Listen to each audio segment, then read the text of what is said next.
ఈరోజు బెండకాయలతో డాబా స్టైల్లో దహీ బెండకాయ చూపిస్తున్నానండి.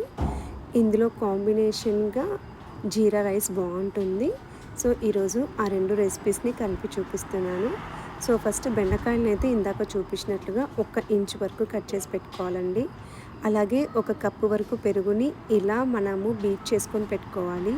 నేను ఒక 2 టేబుల్ స్పూన్స్ వరకు శనగపిండిని వేయించి వేసుకున్నానండి. అలాగే తగినంత ఉప్పు, కారము, కొంచెం పసుపు, ధనియా పౌడర్, జీరా పౌడర్ కూడా వేసేసుకొని అంతా కూడా మళ్ళీ బాగా మిక్స్ చేసేసుకొని మనము పక్కకు పెట్టుకోవాలండి ఈ పెరుగు మిశ్రమాన్ని. సో శనగపిండి కూడా బైండింగ్ కోసం వేసాను. సో అది కూడా వేయించి వేస్తే చాలా టేస్టీగా ఉంటుంది. సో ఇదంతా మిక్స్ అయ్యేలాగా కలుపుకొని పక్కన పెట్టేసుకోవాలి. ఇప్పుడు ఇలా ఒక బాండీలో కొంచెం ఆయిల్ వేసుకొని హీట్ అయిన తర్వాత కొంచెం జీలకర్ర, అలాగే మనం తరుక్కున్న బెండకాయని కూడా వేసుకొని బాగా వేపుకోవాలండి. ఇవి కొంచెం కలర్ చేంజ్ అయ్యేంత వరకు వేపుకొని కప్పుకు తీసుకుని పక్కన పెట్టేసుకోవాలి ఇలా చూపించినట్లుగా.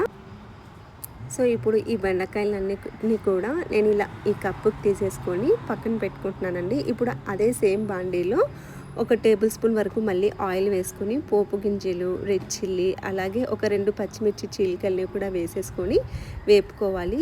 వన్స్ ఇవి వేగిన తర్వాత ఒక చిన్న కప్పు ఆనియన్స్ని కూడా వేసేసుకొని కొంచెం రెడ్డిష్ వచ్చేంత వరకు వేపుకున్న తర్వాత అల్లం వెల్లుల్లి పేస్ట్ని యాడ్ చేసుకొని ఇది కూడా మనం పచ్చి స్మెల్ పోయే వరకు వేపుకోవాలి. ఇవి వేగిపోయిన తర్వాత ఒక టమాటాని ప్యూరీ చేశానండి, దాన్ని వేసుకొని దీన్ని కూడా మనం బాగా మిక్స్ చేసేసుకోవాలండి. ఇది బాగా మిక్స్ చేసేసుకొని కొంచెం ఆయిల్ తేలేంత వరకు మనము మగ్గించుకోవాలి మూత మూసేసి. అంతే, ఇలా బాగా మగ్గిపోయిన తర్వాత ఇది చూస్తున్నారు కదా, ఆయిల్ తేలిపోయి కన్సిస్టెన్సీ అనేది ఇలా ఉండాలన్నమాట. ఇలా వచ్చిన తర్వాత మనము కలిపి పెట్టుకున్న పెరుగు మిశ్రమాన్ని ఇందులోకి యాడ్ చేసుకోవాలండి. నేనైతే పెరుగు మిశ్రమాన్ని యాడ్ చేసేటప్పుడు స్టవ్ ఆఫ్ చేసి కొంచెం వేడి తగ్గిన తర్వాత వేసానండి. అప్పుడు విరగకుండా బాగుంటుందన్నమాట. తర్వాత ఈ పెరుగు మిశ్రమాన్ని వేసి కలపెట్టుకున్నాక మళ్ళీ స్టవ్ ఆన్ చేసేసుకొని మనం పక్కన పెట్టుకున్న బెండకాయల్ని కూడా వేసేసుకొని ఒకసారి అంతా మిక్స్ చేసేసుకోవాలండి.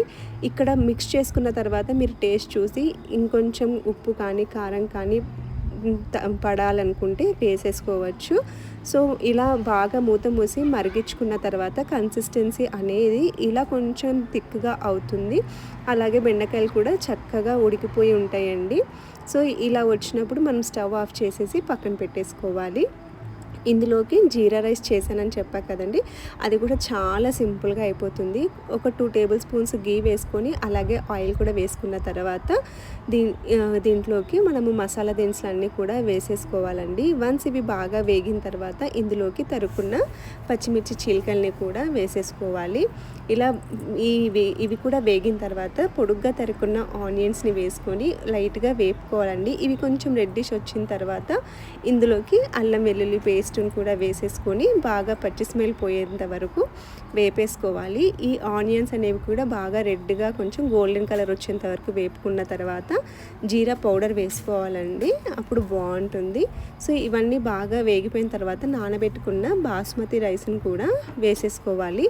ఇందులోకి తగినంత సాల్ట్ కూడా, రైస్ వేసుకున్న తర్వాత తగినంత సాల్ట్, అలాగే 2-3 టేబుల్ స్పూన్స్ వరకు నిమ్మకాయ రసాన్ని వేసేసి బాగా మిక్స్ చేసుకోవాలండి. అంతే, ఇలా చేసుకున్న తర్వాత కుక్కర్ మూత పెట్టేసి 2 విజిల్స్ రానిస్తే సరిపోతుంది. బట్ నేను విడిగా ఉడికించుకున్నానండి, అంతే. సో ఇలా బాగా పొడి పొడిలాడుతూ చక్కగా అన్నం అనేది రెడీ అయిపోతుంది. సో ఇప్పుడు మనం చేసుకున్న దహీ బెండకాయలో ఈ జీరా రైస్ కాంబినేషన్స్తో తింటే చాలా బాగుంటుందండి. మాకైతే చాలా బాగా నచ్చింది. సో మీకు కూడా ఈ రెసిపీ నచ్చినట్లయితే నా ఛానల్ని ఫాలో అవ్వండి, నాకు చాలా సపోర్ట్గా ఉంటుంది. సో మీరు కూడా ఒకసారి ట్రై చేసి ఉంటే ఎలా వచ్చిందో నాకు కామెంట్ సెక్షన్ ద్వారా తెలపచ్చు. సో మీరు కూడా ఇది చేసి ఎంజాయ్ చేస్తారనే అనుకుంటున్నాను.